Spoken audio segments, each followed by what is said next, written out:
Hi, we're here with Raakhi Agrawal, who is head of digital strategy for Nestle Beverages. So what are some of the things you hope to take away from here when you leave tomorrow?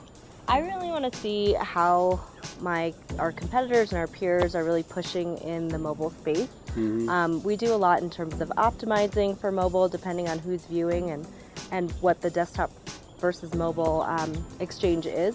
But also in terms of content, we like to preview all our content in the mobile environment as well. So demographics and psychographics aside, which social platform do you enjoy the most when it comes to running mobile video? I think Facebook and Instagram are the most interesting right now, and we spend the most money on Facebook, mostly because we're trying to crack that code of how to keep our users interested.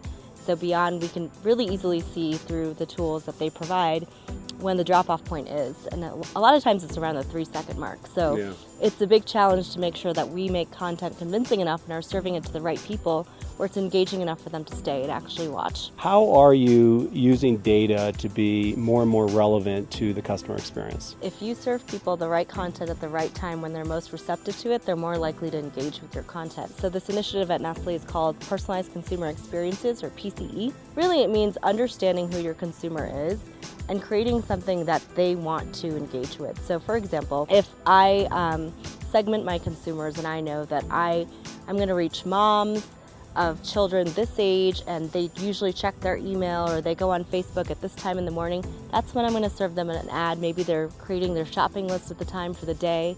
That's when I'm going to serve them an ad instead of later in the day when they're tired or whatnot, or go on for entertainment, versus actually thinking about what they want to do. How do you sort through click-through rates, engagement rates, video views?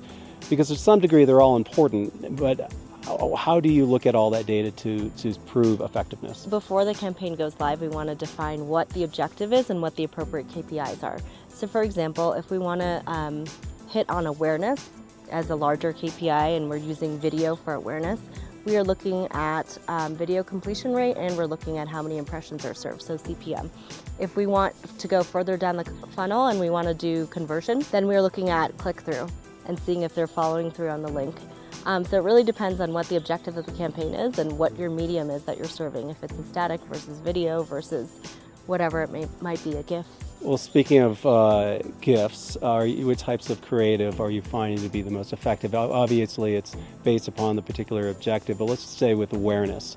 Are you finding long-form video or GIFs or images to be the most effective? We're finding that long-form video, especially in social environments, isn't as effective. We see so much drop-off, and why are you putting 30 seconds of video content out there if people are only watching 8?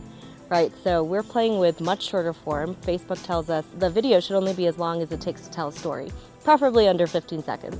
Right, so that's what we're shooting for, and then we're also playing with, maybe we have better luck with just having a GIF and really strong intro copy to make sure that we're getting the point across and getting the call to action across. How much are you using influencers to actually create content? For brands that are more millennial focused, I would say we use influencers a little bit more.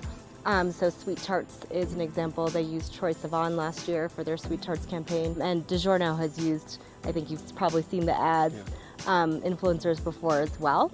So not only are we using them to promote from our channels, but these influencers are also promoting from their own channels, and we're whitelisting them as well. And we try and make sure that it's believable, right? We don't want to just choose an influencer for the sake of choosing an influencer. Like, we don't want to choose somebody who just rotates products and goes to a competitor right away. We want to make sure that it's somebody that genuinely has an attachment for the product and or the brand, and then can really, through word of mouth potential and through their influence, really convince our consumers that, hey, this might be cool for us to try as well. And what gets you up in the morning? What are you most excited about when you're going to your work? Seeing the success of a campaign, and I'm not even going to say just campaign, just a media push. We try not to just focus on campaigns now. In the digital space, we want to be always on and top of mind with our consumers.